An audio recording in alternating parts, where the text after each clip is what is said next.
Assalamu alaikum dears, how are you? څنګه یاستئ؟ ښه یاستئ؟ I hope you are fine and healthy once again. خدای وکړي چې یو ځل بیا هم روغ او جوړ اوسئ.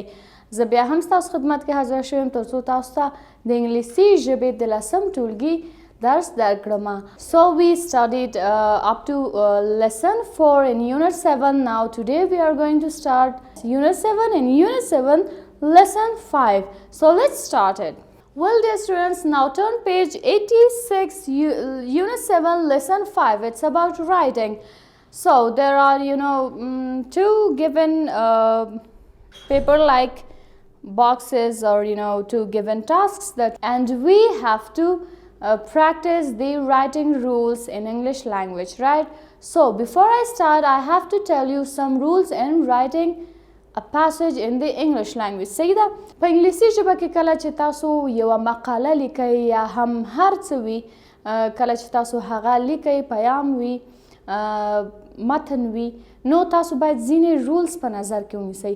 اول رول به تاسو دا په نظر کې نیسئ کله چې تاسو خپل دغه رایټینګ شروع کوئ، پاراګراف باندې شروع کوئ، نو تاسو به فاصله په اوله جمله کې مراعاتوئ. څنګه؟ مثلا ګرانو زده کوونکو، موږ چې کله په انګلیسي ژبه کې کله هم غواړو چې پاسج ولیکو، یو متن ولیکو، یو مقاله یا هم یوه لیکنه وکړو، نو موږ ځینې قوانین چې باید مراعات کړو، هغه دلته ما د مثال په توګه تاسو ته یو لنډ آرټیکل لیکلی دی یا لیکنه مې کړې ده او په دې کې مې په نظر کې نیولي دي. په اوله مرحله کې کله چې موږ رایټینګ باندې شروع کوو، نو موږ به اوله جمله چې کله شروع کوو د ورقې د شروع څخه به په اوله کې لږ څه فاصله ږدو، یعنې اوله جمله به سیده د هماغه ورقې د شروع نه لیکو، بلکې چیرته چې مو خطکشي کړې وي یا چیرته چې هماغه لاین وي په ځینو کتابچو کې شتون لري، د هغې څخه په لږه فاصلې سره را په دې خوا تاسو خپله جمله پیلوئ. یو رول. Rule number 2 here, that you have to observe the capital letter before starting your paragraph, right? دینه مخکې چې خپل پاراګراف شروع کوئ، تاسو باید په ذهن کې وي چې لومړی جمله یا لومړی لغت یا شروع د پاراګراف به چی سره وي؟ capital letter سره وي. Look here, دا capital letter شو. دریم قدم کې به تاسو څه کوئ؟ دریم قدم کې به تاسو د ګرامر د لحاظه خپله جمله په نظر کې نیسئ چې ستاسو ورب او ټنس باید یو بل سره مطابقت وکړي او صحیح اوسیږي. یعنی جمله مو په کوم زمان کې ده او کوم فعل باید ورته استفاده شي، دا باید ستاسو په نظر کې وي او صحیح اوسي. په دریم قدم کې به تاسو کامې او نقطې یا هم ټکي په نظر کې نیسئ. صحیح ده؟ چیرته چې کامه استعمالیږي تاسو به هلته کامه استفاده کوئ، چیرته چې ټکي استفاده کوي تاسو به هلته ټکي ږدئ. صحیح دی چې کامه مختلف یوسیجز لري، ولې مهم یې څه دی؟ مهم یې دا دی کله چې ته یو ځای کې غواړې مکس وکړې یا لږ ساه واخلې لنډه یا لږ څه غلی شي، نو هلته به ته کامه ږدي. صحیح ده؟ او ټکی به ته د جملې په پای کې ږدي.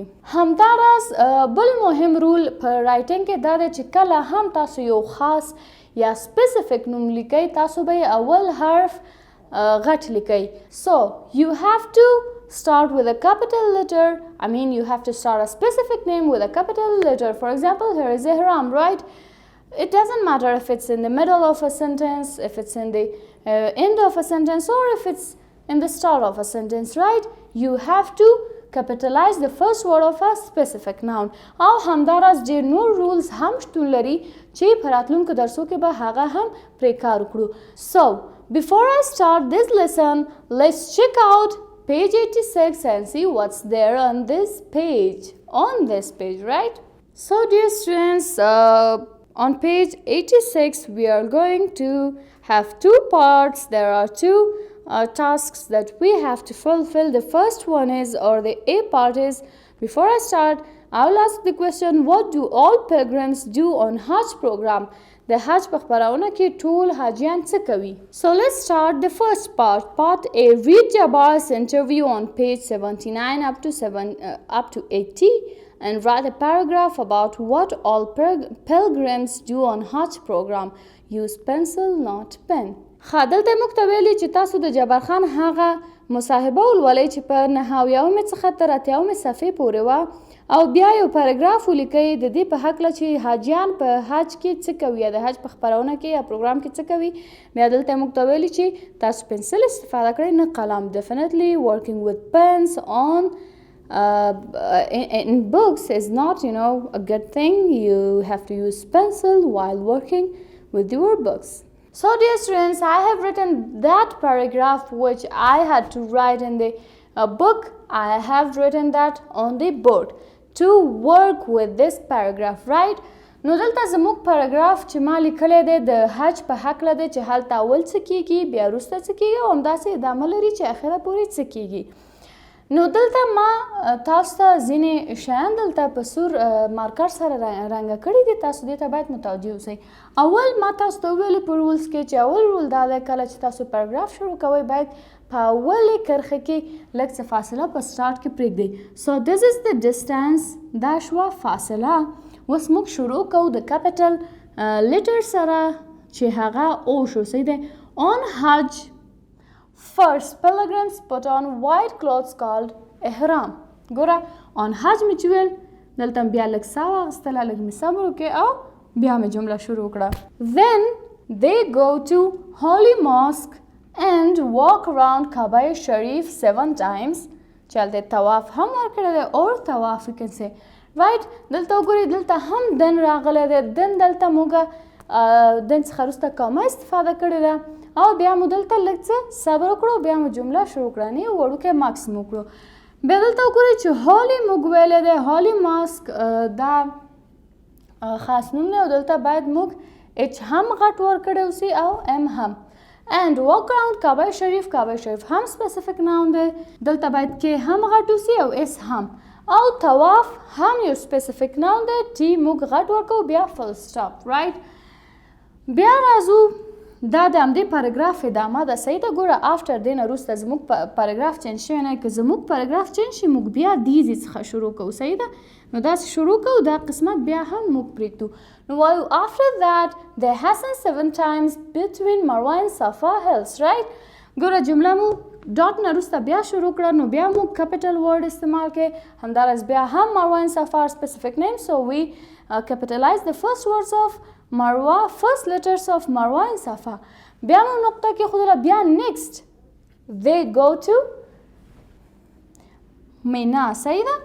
نو هلته مو next نه وروسته بیا کومه کې خوله او بیا مو لږ ماکس وکړئ او بیا مو ویلې چې هغوی لاړل مینا ته. نو مینا دلته ام مو غټ ورکړی دی. بیا دې نه وروسته چې دا جمله بیا ادامه لري بیا وایي then they go to Arafat and Muzdalifah. بیا هغې نه وروسته عرفات او مزدلفې ته ځي. بیا مو ډاټ ورکړی جمله مو ختمه شوې ده. بیا مو چې سټارټ اخیستی د کیپیټل لیټر سره چې او مو په کیپیټل لیټر سره لیکلی دی. on their way to Mina they collect small stones and throw towards Satan or something like that. right نو دا همداسې ادامه لري. ولې ما د مثال په توګه تاسو ته دا پاراګراف ولیکلو تر څو تاسو وپوهیږئ چې کم ډول یو پاراګراف چې کله موږ سټارټ کوو کوم رولز باید په نظر کې ونیسو. So I will read it once to you guys that how is this paragraph read. چې دا څه ډول ویل کیږي. صحیح ده. In the name of Allah, what do all pilgrims do on Hajj or on Hajj program? On Hajj, first pilgrims put on white clothes called ihram.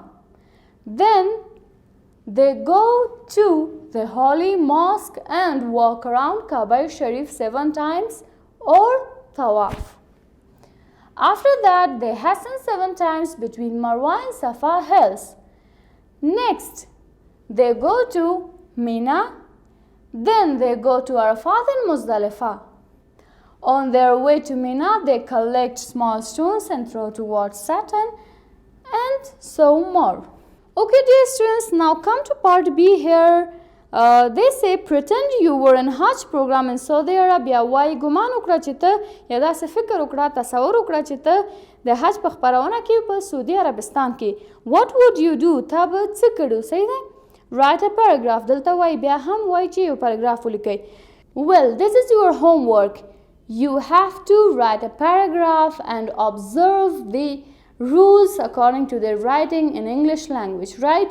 The very easiest rules that we studied today were, you know, about capital letters, making distance before the first sentence or starting, and also capitalizing the first letter of specific names and all these, right? So that's تاسو کارخانګي د پدې په تاسو کار وکړئ څه ډول چې ما تاسو په مثال کې کار کړو هغه رولز هغه ساده رولز چې ما تاسو ته ویل تاسو به هغه په دې متن یا پاراګراف چې تاسو لیکئ په دې کې مراعات کړئ.